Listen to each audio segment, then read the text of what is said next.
Welcome to the Back Ups. Hey, what's up? We're the Backups. I'm Timbo B. Davis, and I coach football at He Is. Connor B. Feckley, and I coach football. And I'm pretty sure you're over here.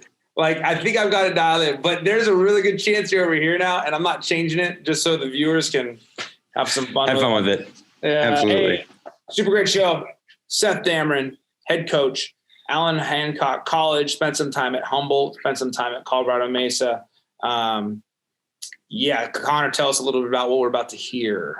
Yeah, no, because Coach Damron, we got a chance to meet him up here at the All-Alaska camp. And so got a chance to really get to know him as an individual, not, more than just a football coach.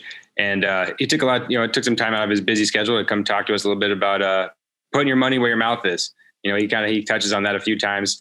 But really he explains his situation there at Allan Hancock, junior college football team, what that's like, how he balances that out with his own family at home and with guys that guys he worked with in that short 2-year window.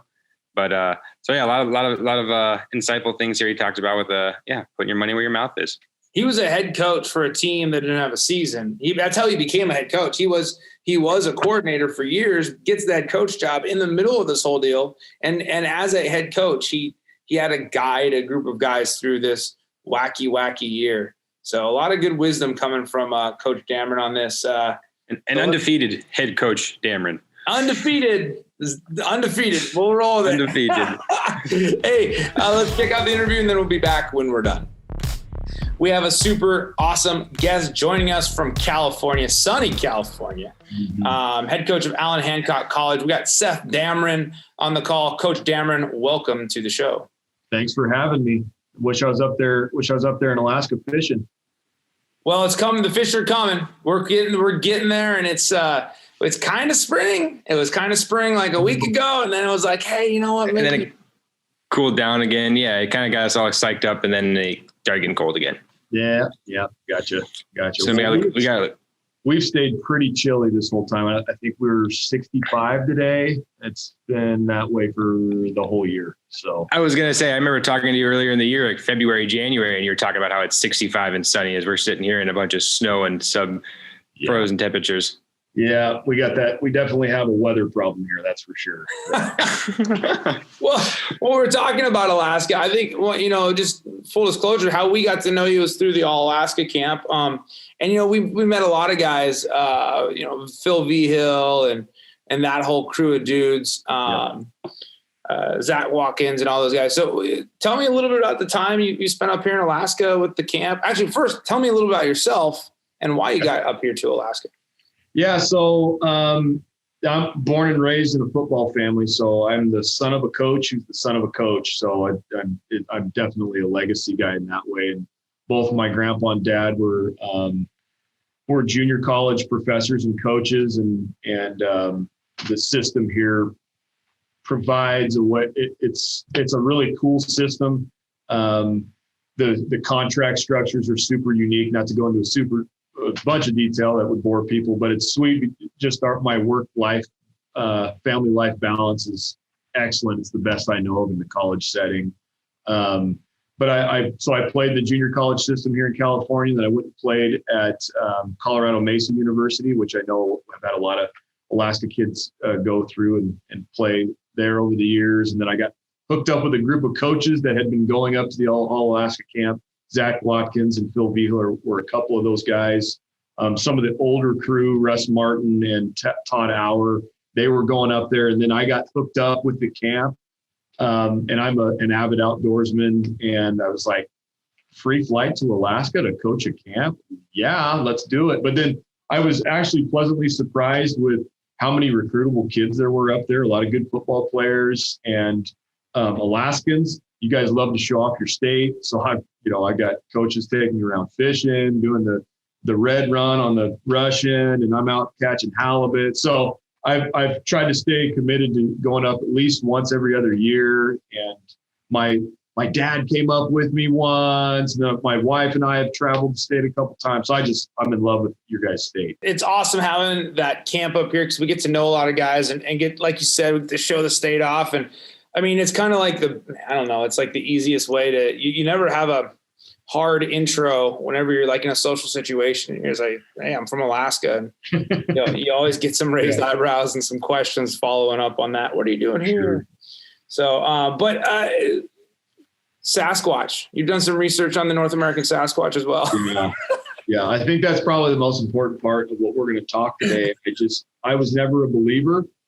I had a possible encounter that I won't go into detail with right now, but I do think it's worth mentioning that there are things out there that I think the most humans just don't understand, and that's okay. I think that's God above just showing us how small we are. Okay, so I love it. I think it's a metaphor for life. I love it. That's probably going to come up a few more times today. I'm certain of it. But most people did tune in probably to listen to something related to football. Allan Hancock. You never know. Yeah. Allan Hancock, you've been there for 4 years now? 5 years? I've been here 5 years. So I was here as an assistant for 4 and then became the head coach at last April, right when everything was blowing up, and didn't get to play a season. We haven't done any games. So it's nice that I'm 1 year in as head coach. I'm undefeated, baby. Yeah, I was just gonna say, got that going for me. But yeah, so this is the end of my 5th year. This will be my 6th season coming up. My first season as a head coach, 2nd year as a head coach. What is it? You're in a position that allows you, I think, a real healthy coaching lifestyle from many of the coaches I've talked to. Yeah. If you were to talk about the best way to balance a healthy coach lifestyle, what are some of the hallmarks of that? First of all, every single person is different because every single person's situation is different. Like, what if your wife just needs more time with you? Like, what if your wife is ultra independent and she's just like, I'm kind of good with you or without you, like everybody does. But, as funny as that sounds, that's reality. Like, you hear a lot about like these big time Division I coaches, that a lot of them have these wives that are like, they're just their own, they do their own thing. Right. That's not me. That's not my life. That's not my life situation. So, the number one, outside of my relationship with God, I'm taught that the number one relationship in my life is my relationship. And it's not just a commitment. I'm in covenant with my wife. I told her that I'm going to be with you till one of us dies, and I ain't playing games. Right. And that's something we talk about with our kids. Like, people are throwing marriage around like it's not that big a deal. No. That is the most important thing ever.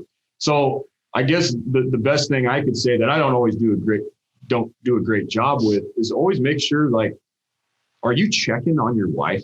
Like, are you checking, or what is that relate? Not every coach is married. Not every coach has kids, but like the relationships that you say are the most important thing in your life. Are you really reflecting that it's the most important thing in your life? I don't always do that. Like I said, I don't always do that. But if you're spending 80 hours a week at the office, but your family's the most important thing in your life, how are you reflecting? How is that any reflection of what you're saying? That is all talk. So, and again, that's me challenging myself on that too, right? But I think it's important to surround yourself, like you talked about, Coach Davis, of like seeking wise counsel. Are you surrounding yourself with other guys that are going to check you? Do you have assistant coaches that are like, Coach, what are you still doing here? Like, are we really going to get anything done right now? Go love your wife. Go love your kids. Go love your family.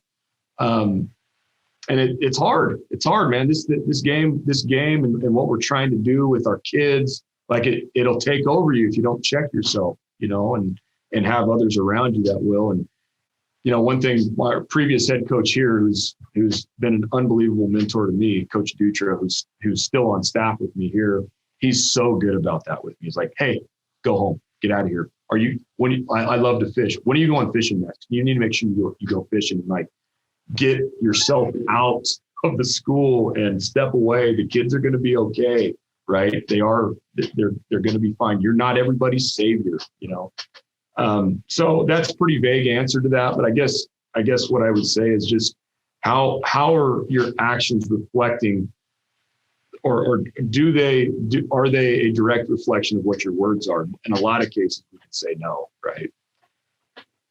So I'm fired up. That was awesome. actually one of the better answers we've ever had for that question. Yeah, so, here we go. That was really good. Yeah. Well, and the reason I say that is because you acknowledge that every situation is different, and a husband's got to know what's going on. And when you just said, "Hey, have you checked it?"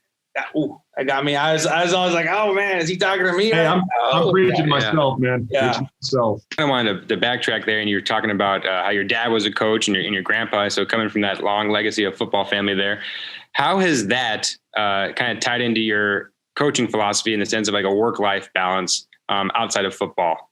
Yeah, so I was spoiled growing up, man. Just having such, it's an epidemic. I think all of us as coaches, well, just society knows it, but us as coaches, we see it a lot more intimately of just the epidemic that there aren't, that the family unit is disintegrating in our country, right? And the lack of a dad in the house. And I was spoiled because I had my dad in the house and I had both my grandpas, and like just having male figures in my life that poured into me. And then I had great coaches too, right? But and I kind of already mentioned, the way that the California junior college system is set up, there's a lot of stability in the profession. There's not so much pressure to win that you're afraid you're going to get fired every year if you don't have a good season. And so that lended itself where my dad was always home. Yeah, I mean, in season, you're busy no matter what. You're going to get in and teach class and do your thing and prep for practice and all that. But practice got done, he was home. I saw dad at 6:00 every night. I would go to practice. I was welcome at practice. So they showed me how this thing was done, how to be,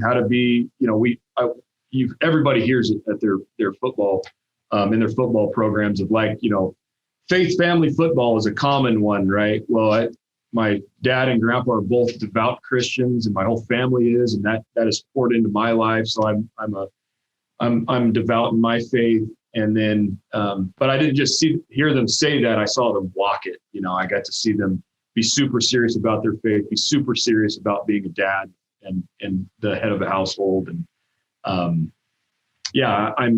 I'm stuck in a generational cycle, but in this case, it's a good generational cycle, right? I got it emulated to me, and I get to just follow in those footsteps. So I'm blessed in that sense for sure. Yeah, absolutely. Like you said, it's a lot of coaches out there. Like you said, complain about how they're working all the time in the office, not going to spend a lot of time with the family, especially during season. So I think that was awesome. I didn't realize that dad and grandpa were both in junior college too, which I think is pretty interesting that you said to get that. Now, is there a difference at all? You think that being in a junior college setting made it easier or changed things up, or would it have been different? Do you think at maybe a higher level or lower level or anything like that? Yeah, I mean, Connor, I'm just curious. I don't know. But every level kind of has its own thing. I don't think it's different in most junior college settings, but the California junior college setting is different. The biggest reason being is because the full-time coaches here are tenured employees the way that they would be in the high school setting. So, which again lends itself to much more stability. But and you can get into your opinions on what is tenure good or bad, or what is it, and everybody's got their opinion on it. All I know is I see what it does for coaches' quality of life. We are still coaching in a hyper competitive setting where we're recruiting and playing with high level, high caliber athletes. All our sophomores, if they get it done in the classroom, are going to get offered at some level if they're playing decent. So it's I don't think it would be any different here than it would be at any other level. It's just that you have this contract structure that just takes pressure off, So I think it's just a really unique system. So I think one of the things that I admire from afar, I saw it, in 2019, you guys go 9-2. Yep. You win the Western State Bowl. But then I was looking through your Twitter feed and I saw one of your DB's tweets, his huddle highlights. He puts those out there. But he says, "I have improved very much on and off the field as a young man." And so to me, that got my attention as a coach and as somebody who like the priorities are there in developing our guys. What are some of the things you guys do at Allan Hancock that are helping develop these guys? Well, I mean, I've never been a cliche type of person. Like I've never been, and I always try to stay away from what's hot right now, right? So like there's all those catchphrases that are going on in football, college football especially is really where it starts. Like you hear the word culture all the time, culture. Or that's just one example, right? So there's all these different catchy things that people think are hot right now. You know what I inherited a program, like this program was in really good shape before I was here. If I die tomorrow, it's still going to be in good shape. We've got a great administration, great longevity in the coaching staff. That this thing, there was already things established, and I think that there are simple processes that every football program, whether you're in high school, junior college, the university level, the NFL, like there's certain things you hang your hat on, right? And good programs all do similar things. So we're not like super unique here. We just do the things that you're supposed to do, and we focus on those. We have laser sharp focus on those. So the Iowa State guy, Matt Campbell, that's his name, I think, right? Yeah, I love listening to him because he's kind of that same way. But what his mantra is this: recruit, retain, develop. Bam. Like, is that rocket science? No, like you're doing the same thing in Anchorage West, right? You're trying to get your best athletes that are at Anchorage West to play football. So you're recruiting those guys. You're trying to keep them playing with all the mayhem that goes on around them. So mom gets sick, car breaks down, this goes on. You're trying to get them to understand that there's circumstances like that are going to continue to happen in their life regardless. So you're trying to retain them through all the issues that are going on. And then there's so-and-so from the community that's in their ear telling them that this school is going to get them recruited and they should go there instead, right? There's all the noise, and then the social media has made it worse. So you're trying to retain them and keep them in-house. And then at the same time, you're trying to be hard-nosed enough on them to where that they develop. And like in this young man's case, that he develops not just on the field, but in the classroom and in his social life and off the field. So we're just we're just blunt with guys, right? So I think an issue we see a lot, I know it's everywhere, is guys, there's a lot of kids right now that love recruiting more than they love football. And so we try to be very straightforward right off the bat. Like, look, dude, I love to help you go play somewhere. Like, I want you to do well here and I want you to play somewhere. But that is not my number one goal. My number one goal is for you to play and give everything you got to the here and now, because there's no guarantee for tomorrow. So do you love football or do you love the thought of football? You know, that's something we try to flush out with our kids. Do you just love the thought that you're going to get to go play at your dream school? Because 99% of the time that doesn't happen, right? All three of us, I'm sure, probably didn't play at our dream college that we had when we were growing up. And that's just reality, and that's okay. So I guess to get more specific, like how do we really try to address kids growing up off the field is,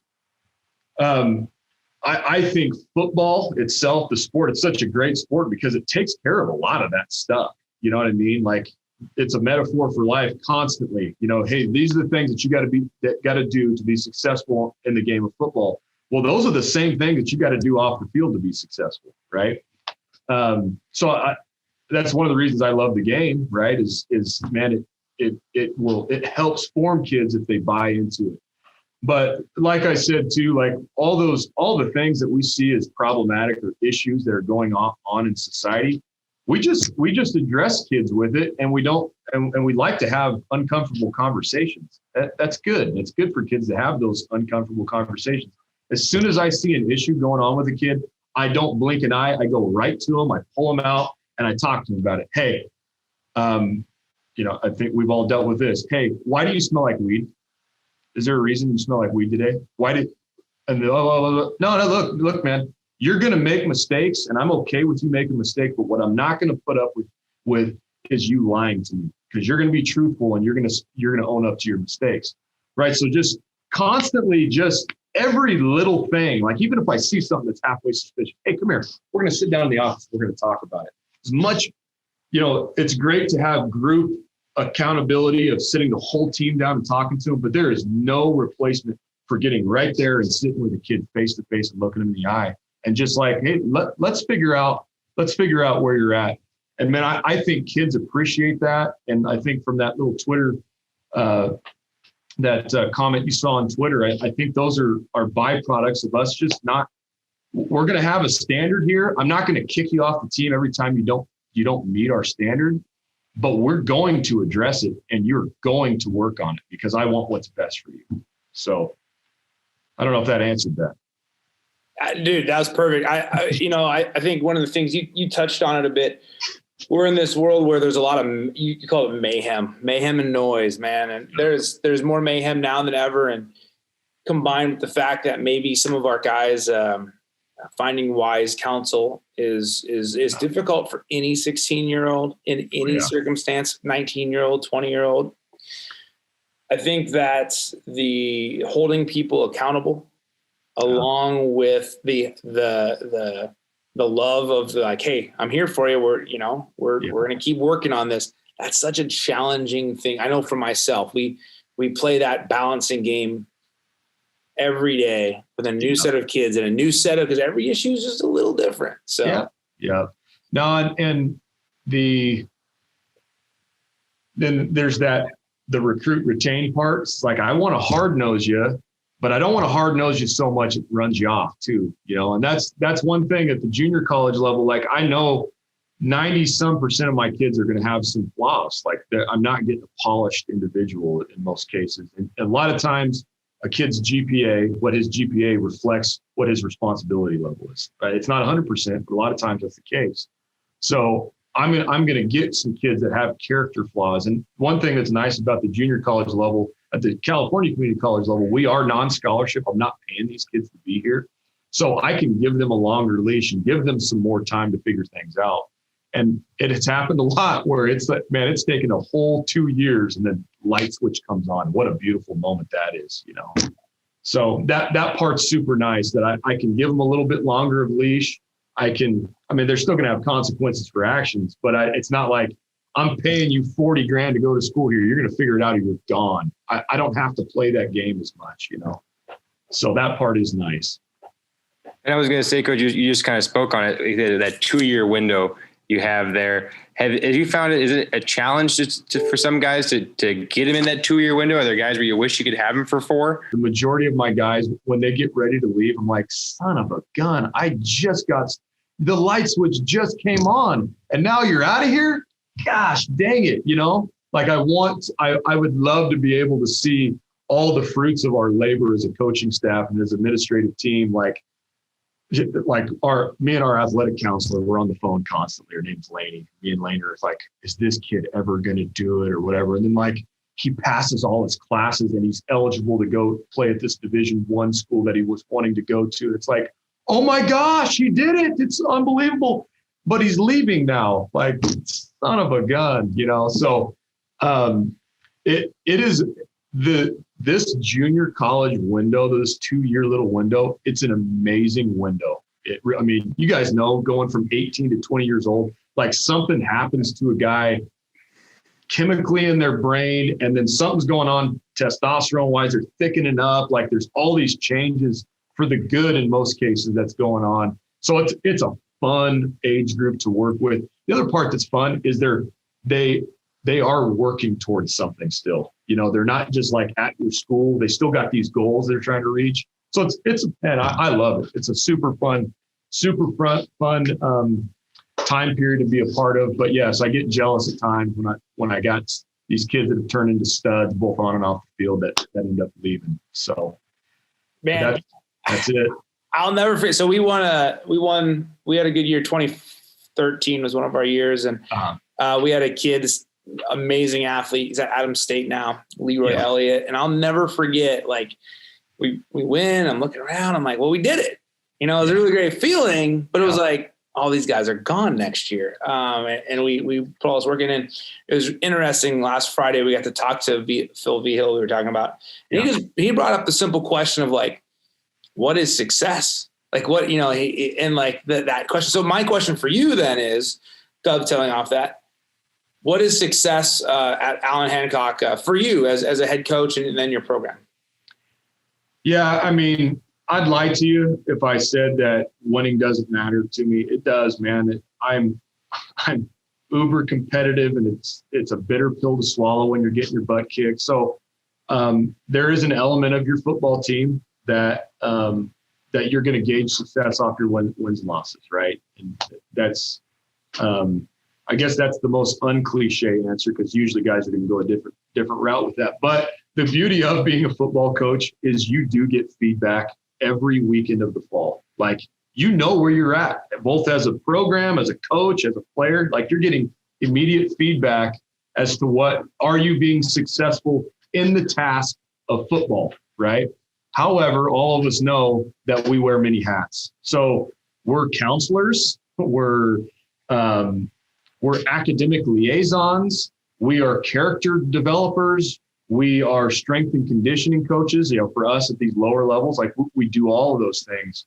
So that's a loaded question. I think we see success in some areas, some years that we don't see as much success in other years. So, I mean, where do I see success? Well, I love to see us win games. I love to see us matriculate is the word we use. Like, I want to get kids out to other schools if that's what their goal is, which the majority of our kids want to go out and play at a 4-year level. So I want to see that happen. I want to see our kids grow in every facet of their life. I want to see them grow in maturity and in their work ethic, in their ability to do well in the classroom, in their faith, in their social life, right? Can I put a number? Can I quantify that? You know what I mean? So, I guess the biggest things though, the things that you want to see as a coach is just that. I want to see my kids grow. Our big thing is just improve. I just want everybody to improve in every area of their life. And they're not going to get to they're not going to be perfect. I just want to see improvement. I want to see them going somewhere. And that they're continuing to chase after their goals. So, the one that eternally has significance is what kind of impact are we having on these young men? And for me, in my life and my faith system, and being a devout Christian, as I want to see them in their spiritual walk and their faith grow there. That's of utmost importance to me. And then what are they doing off the field in character building, I guess, would be in this is just me personally, and what I see is most important: their faith, their character, football, right? Or classroom football, right? Those are the things I want to see them growing in. That idea of success is always, I'm fascinated by it. By what is success. And I think you laid that out. It's a moving target in a lot of cases, it shifts around for sure. Absolutely. And we know we want to win games on the field. Absolutely. Like we all know that. And I think that's why it's the easiest one. I like that you acknowledge, like, yeah, it's not the cliche thing, but I'm like, you know what? That's perfect. That's a real.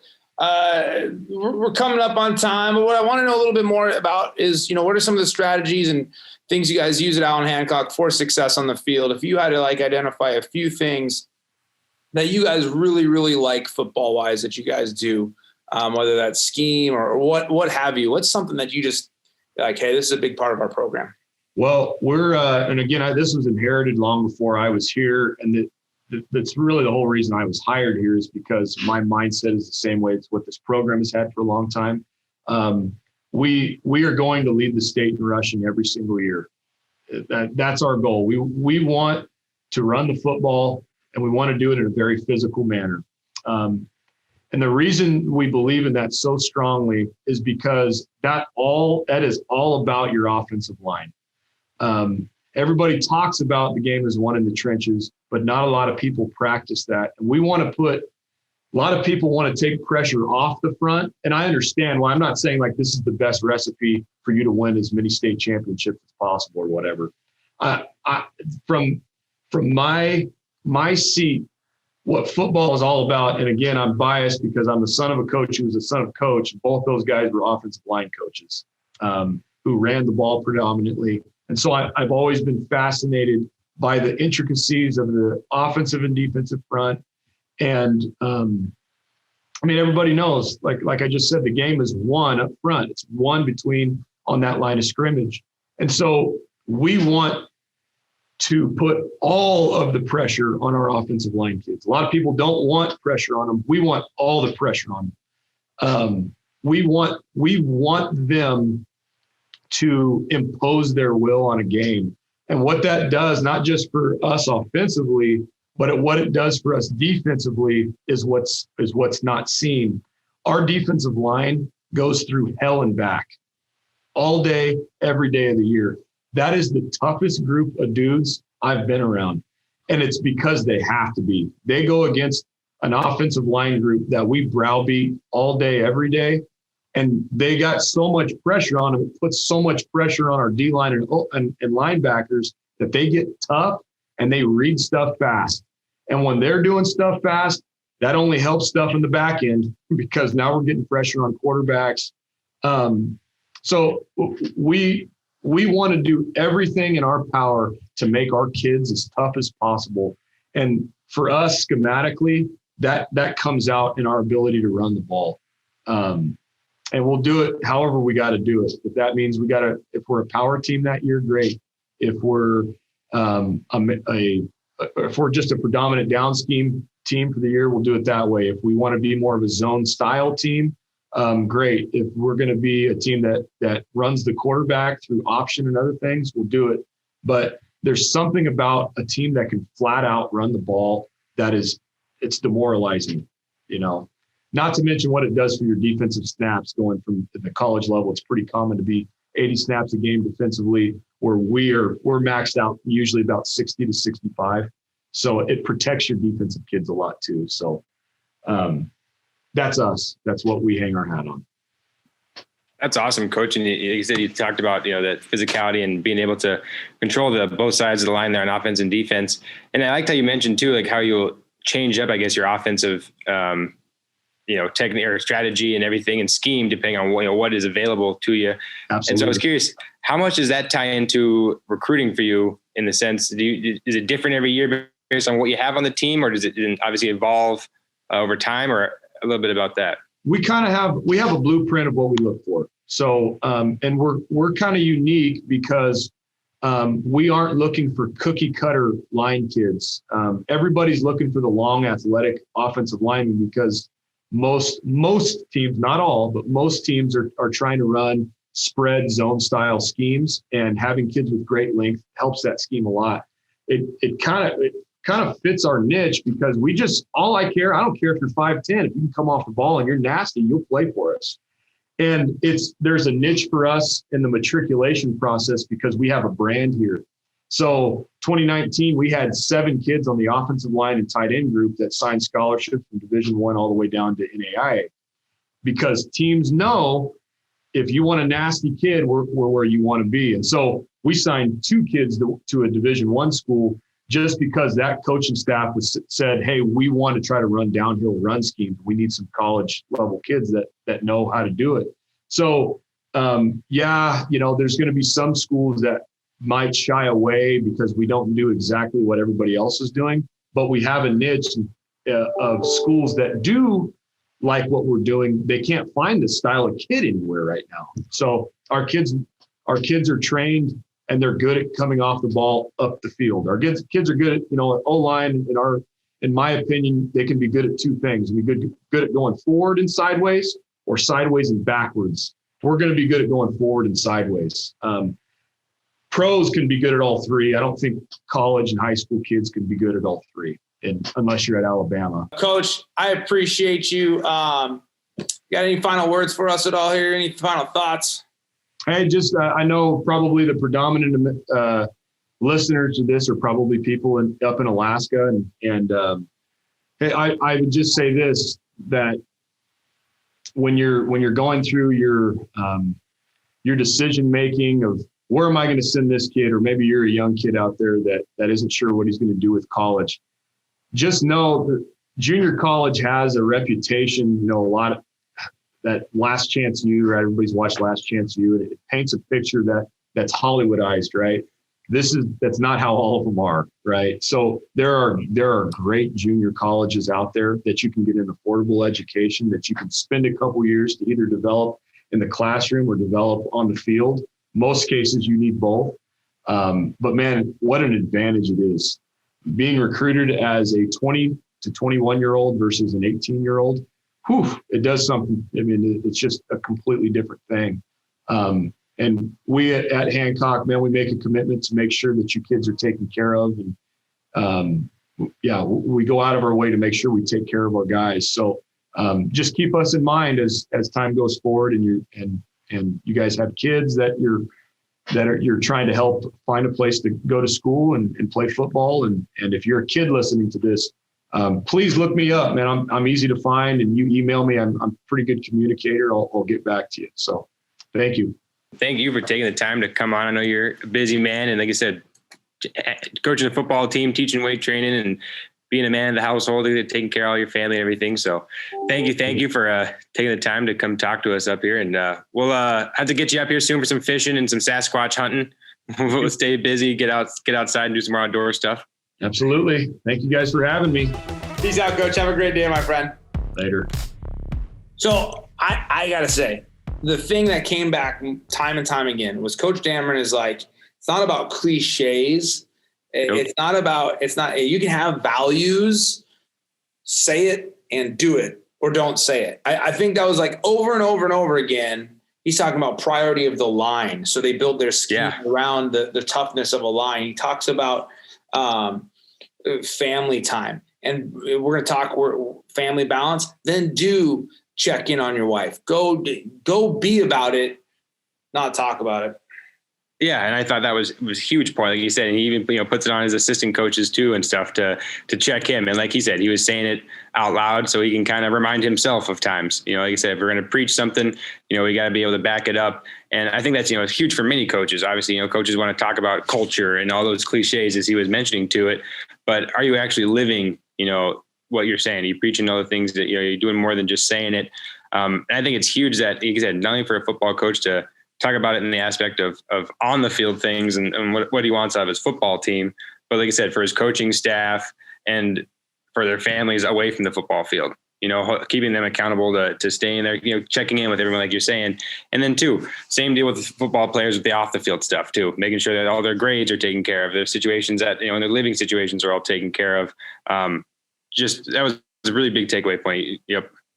How refreshing is it when you hear a college coach talk about a healthy lifestyle and do, and living a way that empowers your kids, but keeps you going yourself.